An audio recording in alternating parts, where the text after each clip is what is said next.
Good afternoon, students. Good afternoon, students, and welcome to online lecture of Sharadhi More English School. So today I am going to teach you political science chapter number 2, the electoral process. Okay. Election have played a major role in the working of India's democracy. Yes. So all we know, जो election है तो उसका बहुत ही important role है हमारी democracy में, Indian democracy में जो भी वर्क हो रहा है उसमें बहुत इंपॉर्टेंट रोल किस चीज़ का है, इलेक्शन का है. Election and representation are two very important processes in democracy. अब देखो डेमोक्रेसी में सबसे ज़्यादा टू इम्पॉर्टेंट प्रोसेस क्या होती है, एक election and second one is representation. We know that peoples representative are selected through election. Yes, अब जो रिप्रेजेंटेटिव होते हैं वो किसके थ्रू इलेक्ट किए जाते हैं, पीपल्स के थ्रू, है ना, वोटिंग के थ्रू. वोटिंग होती है उसके थ्रू, जिसको ज़्यादा वोट्स मिलते हैं वो पर्सन क्या हो जाता है, इलेक्ट हो जाता है, रिप्रेजेंटेटिव हो जाता है वो पर्टिकुलर एरिया का, प्लेस का. सो वैसे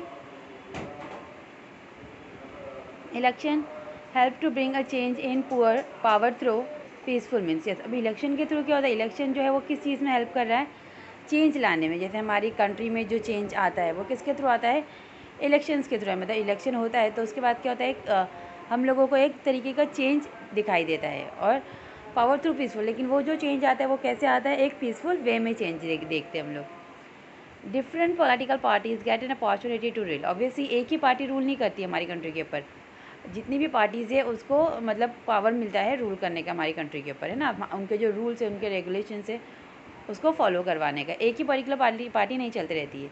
अब जैसे पहले कांग्रेस चल रही थी, अब कांग्रेस के बाद अब कौन सी चल रही, बीजेपी चल रही है ना. तो वैसे ही मतलब पूरे कंट्री में हम लोग नहीं बोल सकते वही पार्टी चल रही है. हर एक स्टेट में, हर एक एरिया वाइज अलग अलग पार्टी का रूल चलता है.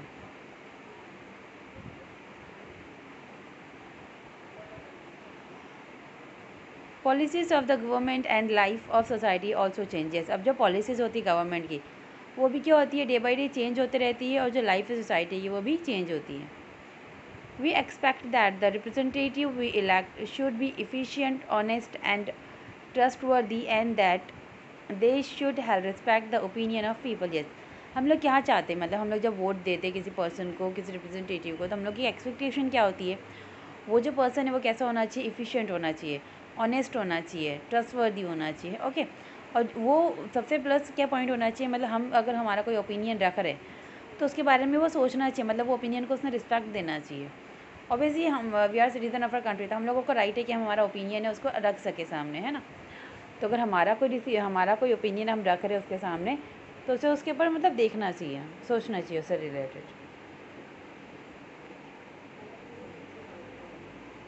The erectile process should also be free, fair and reliable. Yes, अब ये जो इलेक्ट्रल प्रोसेस होती है, मतलब इलेक्शन रखने से लेके रिजल्ट आने तक की जो प्रोसेस होती है, तो वो कैसी है, फ्री है, फेयर है और रिलायबल है. Okay. To ensure that the Constitution of India has made provision for an independent election commission to administer the election process in India. Yes. So इसी वजह से जो हमारी कॉन्स्टिट्यूशन, हमारी कंट्री की जो कॉन्स्टिट्यूशन है, तो उन्होंने क्या बनाया, प्रोविज़न बनाया है इंडिपेंडेंट इलेक्शन कमीशन का. ओके. किस चीज़ के लिए, to administer the election process, मतलब जो इलेक्शन प्रोसेस है उसको एडमिनिस्टर करने के लिए.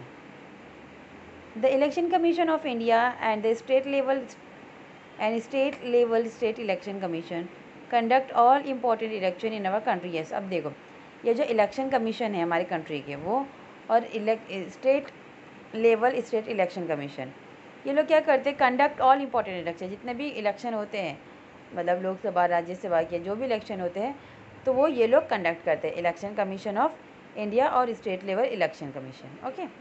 एक जो इलेक्शन कमीशन है वो ऑल ओवर द कंट्री हम देखेंगे, और जो स्टेट लेवल है तो वो स्टेट के अकॉर्डिंग देखेंगे इलेक्शंस को. मतलब ये दोनों ही क्या है, मतलब पूरे कंट्री के इलेक्शंस को देखते हैं, मतलब उसको इलेक्ट कैसे करना, उसका रिजल्ट कैसे निकालें, वो सब. The entire process of election from declaring the date of election to be declaration of result is carried out under the direction and control of election commission. Yes, अब देखो जो पूरा इंटायर प्रोसेस जो होता है इलेक्शन का, जैसे election की डेट कौन सी डिक्लेयर करनी है, इलेक्शन कब लेना है, ओके, फिर उसका रिज़ल्ट कब डिक्लेयर करना है, और फिर जो भी चीज़ें हो रही है उसको पूरा कंट्रोल में कैसे रखना है, तो ये सब किसकी चीज़ अंडर में आता है, इलेक्शन कमीशन के अंडर में आता है. The election process is an inseparable component of a comprehensive democratic process. Yes, अब ये जो इलेक्शन प्रोसेस है ये क्या है, एक इनसेपरेबल कंपोनेंट है, ओके, हमारे डेमोक्रेटिक प्रोसेस में। In this chapter we will understand the structure, function and role of election commission. Yes, so in this chapter, in chapter number 2, the electoral process, we will learn or we will understand the structure, function and role of election commission. Okay, मतलब हम लोग ये chapter में specially कौन सी किस चीज़ से related study करने वाले हैं, स्ट्रक्चर, फंक्शंस और रोल ऑफ इलेक्शन कमीशन। मतलब इलेक्शन कमीशन जो है तो उनका रोल क्या है और उनका फंक्शंस क्या है, ये सब के बारे में हम लोग स्टडी करने वाले हैं। We will also discuss the reform required to be made in the electoral process. Yes, plus उसके साथ साथ हम लोग और किस चीज़ से रिलेटेड डिस्कस करने वाले हैं ये चैप्टर में, reform required to be made in the electoral process. मतलब इलेक्टोरल प्रोसेस में जो भी रिफॉर्म स्टार्ट हुए हैं उससे रिलेटेड भी हम लोग डिस्कस करने वाले हैं ना। First point election commission. In India, the election commission is central to the process of election. Yes, so in our country, the election commission is the central, okay, in the process of election. Means when our country election is held or will be held, तो इसका जो main जो होता है election commission का, तो वो क्या होता है, central of the process of election. मतलब जो इलेक्शन कमीशन ये क्या है, एक सेंट्रल प्रोसेस है इलेक्शन का। इसके थ्रू मतलब इसके बिना इलेक्शन हेल्ड नहीं किए जा सकते हमारी कंट्री में, बिकॉज जो इलेक्शन हेल्ड हो रहे हैं वो किसके थ्रू होते हैं, इलेक्शन कमीशन के थ्रू होते हैं। Article 324 of the Indian constitution has establish this autonomous body which consist of one chief election commissioner and 2 other commissioner. Yes, अब इनकी जो बॉडी होती है इंडियन कॉन्स्टिट्यूशन, मतलब जो आर्टिकल है हमारी कंट्री का 324 ऑफ द इंडियन कॉन्स्टिट्यूशन, तो उसमें क्या दिया हुआ है, देखो क्या इस्टेब्लिश किया गया है इसके अंदर। जो बॉडी है ऑटोनॉमस बॉडी है ना, तो वो क्या कंसिस्ट करती है इलेक्शन कमीशन के, उसमें एक चीफ इलेक्शन होता है, ओके, एक चीफ इलेक्शन कमीशन होता है और प्लस 2 अदर कमिश्नर होते हैं।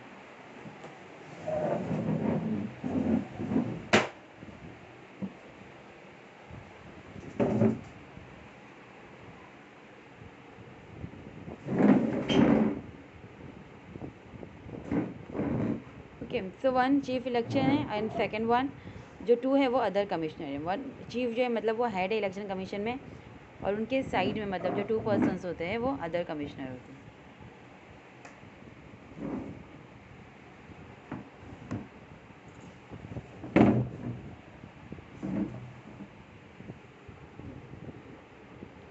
Now look at here, do you know what is representation?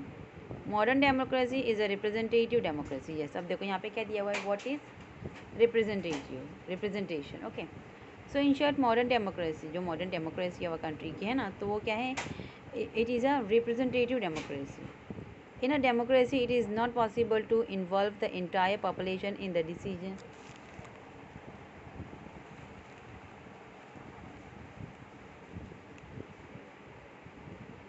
Yes, in a democracy, it is not possible to involve the entire population in the decision making process. Yes, अब देखो जो democracy में मतलब impossible नहीं है क्या हम लोग पूरी कंट्री की जो पॉपुलेशन है उसको इन्वॉल्व कर सकें, है ना। So this resulted in the starting the practice of election some people on behalf of entire population as representative who would run the government. Yes, अब उसमें से इसकी वजह से क्या करते हैं, मतलब पूरे जो कंट्री है उन लोगों के थ्रू हम लोग नहीं चला सकते हमारी कंट्री को, तो इसके लिए क्या करते हैं, इलेक्शन करते हैं। इलेक्शन के थ्रू इलेक्शन में क्या करते हैं, मतलब हमारे ही कंट्री के कुछ पर्सन्स होते हैं वो क्या होते हैं, रिप्रेजेंटेटिव होते हैं, है ना, रिप्रेजेंटेटिव होते हैं। फिर हम लोग उनको वोटिंग के थ्रू उनको क्या करते हैं, मतलब जैसे मेजॉरिटी के थ्रू उन लोगों को मतलब ज़्यादा वोट मिलने से उन लोगों को उनका मतलब रूलिंग पावर उनके हैंड में आ जाता है, और फिर वो लोग क्या करते हैं, हमारी कंट्री के गवर्नमेंट को रन करते हैं। The representative who form the government are expected to be responsible to the people. Yes, अब जो रिप्रेजेंटेटिव होते हैं गवर्नमेंट के थ्रू, तो वो क्या उन लोग क्या एक्सपेक्ट करते हैं, मतलब रिस्पॉन्सिबल पीपल होते हैं वो, मतलब उनके ही थ्रू वही लोग क्या उन लोग को पावर मिल जाता है रूल करने का, प्लस उनके अकॉर्डिंग वो जो कंट्री में आते हैं और जो एरिया में आते हैं जो स्टेट में आते हैं तो वहाँ पे क्या करते हैं वो अच्छे तरीके से चेंजेस लाते हैं। So this is the meaning of representation. Now do you know Sukumar Sen was the first chief election commissioner after independence. Yes, so हम लोग को जब इंडिपेंडेंस मिली थी 1947 में, तो उसके बाद जो सुकुमार सेन थे ये फर्स्ट चीफ इलेक्शन कमिश्नर थे। ओके, मैंने बताया ना, देखो जो इलेक्शन कमीशन होता है तो उसमें 1 पर्सन जो होता है वो चीफ इलेक्शन होता है, चीफ इलेक्शन कमीशन होता है, और जो 2 होते हैं वो क्या होते हैं, अदर कमिश्नर्स होते हैं। तो जो फर्स्ट मतलब इंडिपेंडेंस के बाद जो फर्स्ट इलेक्शन कमिश्नर बने थे वो कौन थे, Sukumar Sen. In 1921, Sen was selected for Indian civil services under the British rule. Yes, so देखो 1921 में जो सुकुमार सेन थे उनको कहाँ सिलेक्ट किया गया था, इंडियन सिविल सर्विस में सेलेक्ट किया गया था। वो भी वो टाइम पे किसका रूल चल रहा था हमारी कंट्री में, ब्रिटिश का रूल चल रहा था। तो ब्रिटिश के रूल के टाइम में इनको किस पोजीशन पे सेलेक्ट किया गया था, सिविल सर्विस के पोस्ट पे सेलेक्ट किया गया था। He was given the charge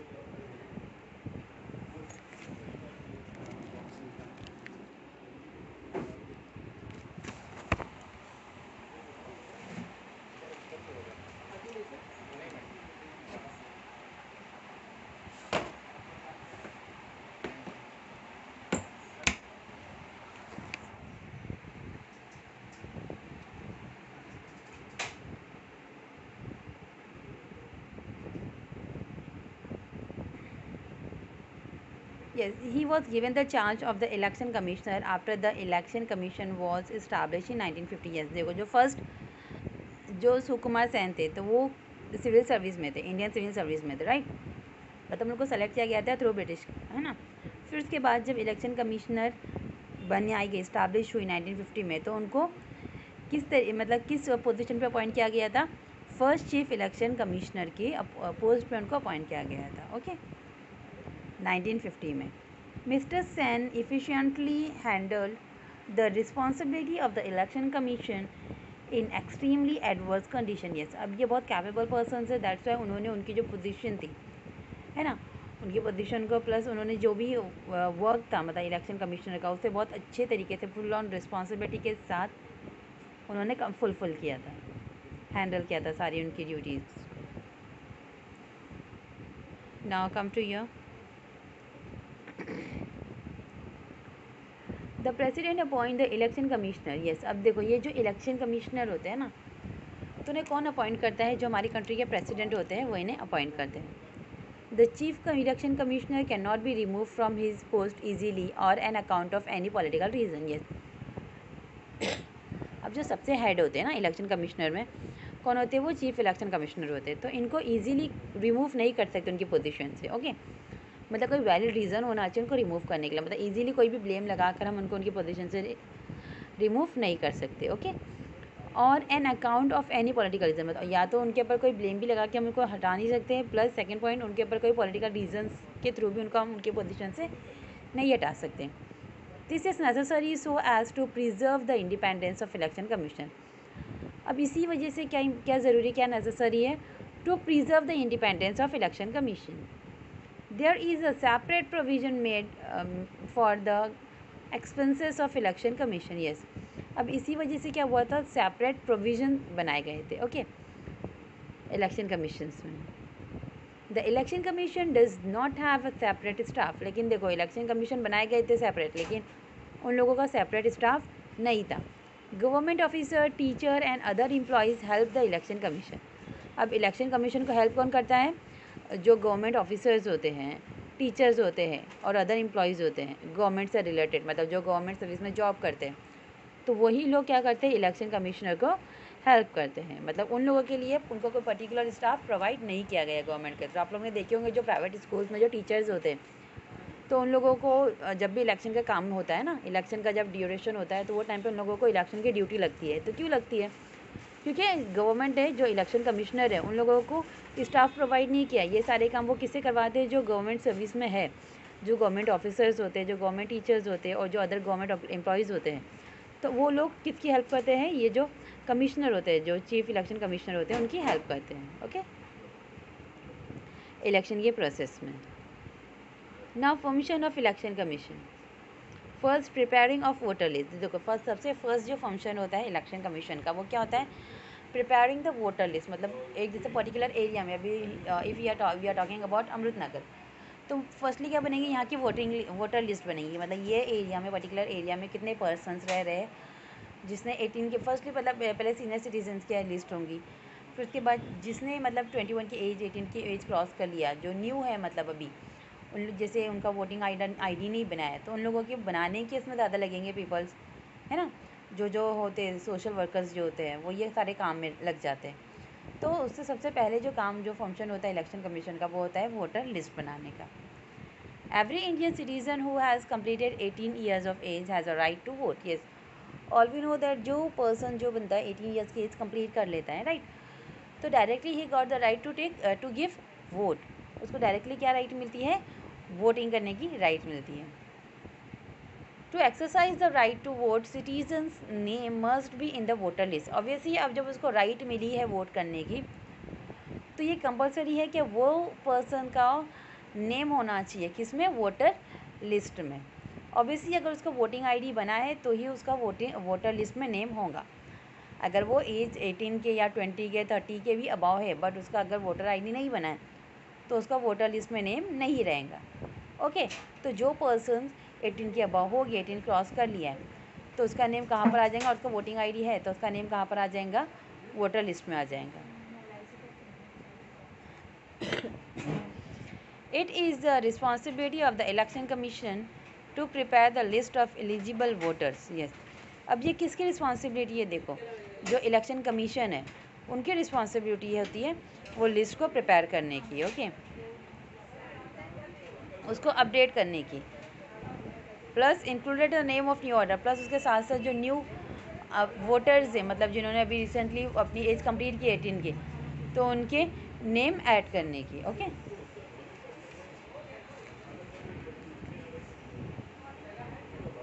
मतलब फर्स्ट ही देखो वो वोटिंग लिस्ट जब रेडी होंगी तो उसमें जैसे जो पर्सन के नेम छूट जाते हैं तो उन लोगों के नेम ऐड करना है, प्लस जो न्यू वोटर्स हैं मतलब जिन्होंने अभी करंटली अपनी एज कंप्लीट की 18 की उन लोगों के नेम ऐड करना है, ये सब देखना रहता है, उसको अपडेट करना रहता है। The election commission has to authority to issue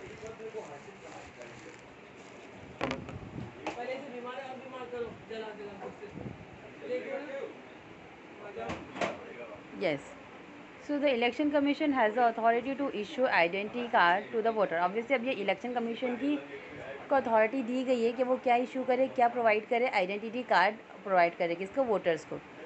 specially वो वोटर्स जो अभी रिसेंटली जिन्होंने 18 की एज कंप्लीट की है उन लोगों के पास वोटर आईडी नहीं होता है, तो उन लोगों को वोटर आईडी प्रोवाइड करने की जो अथॉरिटी है वो किसके पास है, इलेक्शन कमीशन के पास है, okay. Second function decide the time table and the program of election. ये सब सेकेंड फंक्शन क्या होता है इलेक्शन कमीशन का, कि टाइम टेबल मतलब कब वो इलेक्शन लेना है ना, कौन से टाइम में लेना है, ओके, और जो भी प्रोग्राम होंगे उससे रिलेटेड इलेक्शन से वो कैसे करना है।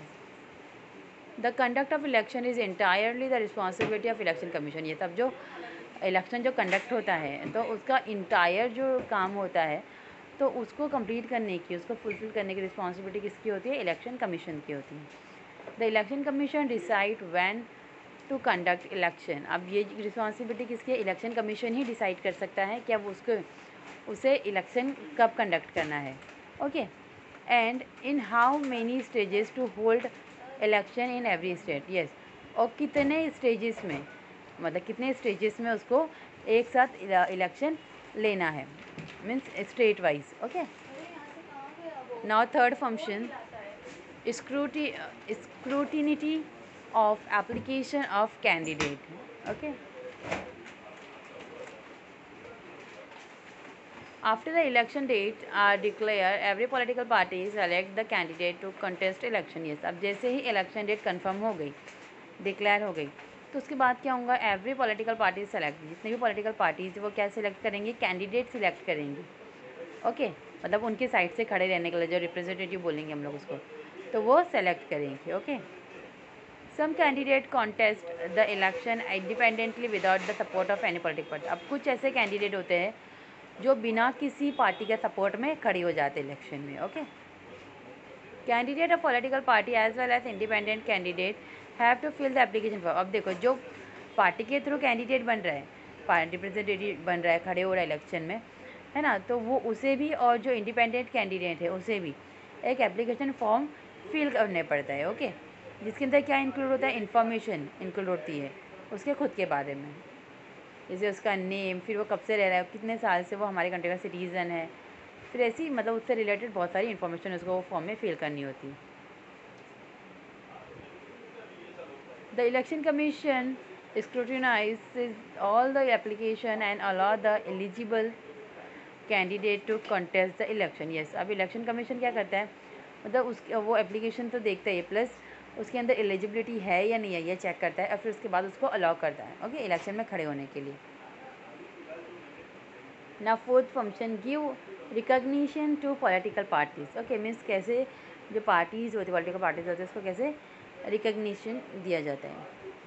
We have to multi party system in our country. जैसा अब हम सबको मालूम है हमारी जो कंट्री है उसमें क्या है, मल्टी पार्टी सिस्टम है ना।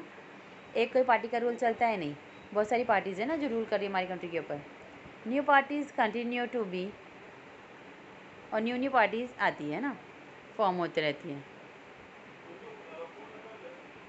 Split in the parties result in the formation of new parties. Yes, अब जो न्यू पार्टीज स्टार्ट हो रही है,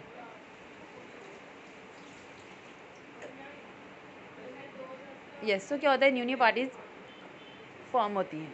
सो all political parties are required to be recognize by election commission. Yes, अब जितनी भी पॉलिटिकल पार्टीज रिकॉग्नाइज हो रही है, फॉर्म हो रही है, तो उसको क्या रिक्वायर्ड है, उसकी रिक्वायरमेंट क्या है, क्या उसको रिकॉग्नाइज़ किया जाए, किसके थ्रू रिकॉग्नाइज हो, वो इलेक्शन कमीशन के थ्रू रिकॉग्नाइज हो। अगर वो इलेक्शन कमीशन के थ्रू रिकॉग्नाइज नहीं है तो पार्टी कुछ काम की नहीं रहेगी okay.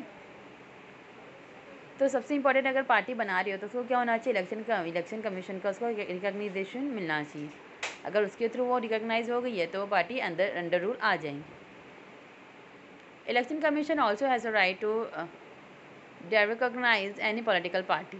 Yes, the election commission also allots election symbol to the political party. Yes, अब जो इलेक्शन कमीशन होता है वो जो पार्टी को मतलब रिकॉग्नाइज कर देता है तो उसके बाद उनको क्या दिया जाता है, उनके पार्टी का उन्हें एक सिंबल दिया जाता है ओके। किसके थ्रू दिया जाता है, इलेक्शन कमीशन के थ्रू। जैसे अभी कोई न्यू पार्टी स्टार्ट हुई है ओके, तो वो पार्टी रिकॉग्नाइज हो गई है इलेक्शन कमीशन के थ्रू, तो वो इलेक्शन कमीशन उनको क्या देगा, एक पर्टिकुलर सिंबल देगा वो पार्टी का।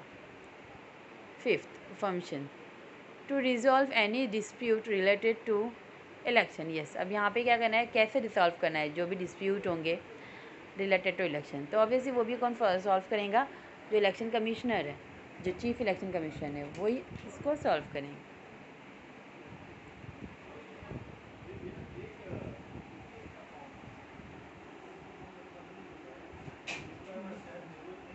The election commission has a responsibility to resolving any dispute that may arise regarding election. Yes, अब देखो जो भी फर्स्टली जो इलेक्शन कमीशन है ना, तो अगर इलेक्शन के टाइम पे जो भी प्रॉब्लम्स हो रही है, जो भी डिस्प्यूट्स हो रही है, तो उसको सॉल्व करने का, इसको सॉल्व करने की जो रिस्पॉन्सिबिलिटी है वो किसकी है, इलेक्शन कमीशन की है ओके। आप लोग ने देखे होंगे इलेक्शन के टाइम पर कभी भी कुछ भी सीन क्रिएट होते रहते हैं ना, कोई भी डिस्प्यूट्स होते हैं, कोई प्रॉब्लम्स हो जाती है, तो उसे सॉल्व करने की रिस्पॉन्सिबिलिटी किसकी होती है, इलेक्शन कमीशन की होती है। Accordingly, to declare any candidate as disqualified or conduct re-election in a particular constituency is a responsibility of the election commission. Yes, अब जैसे कोई पार्टी में किसी ने कुछ गलत कर दिया है तो उसको डिसक्वालीफाइड करना, वो कैंडिडेट को डिसक्वालीफाइड करना प्लस उसका फिर से इलेक्शन लेना, तो ये करने की भी रिस्पॉन्सिबिलिटी किसकी है, इलेक्शन कमीशन की ही है okay. Now here this is a little conversation between this student. Let's see.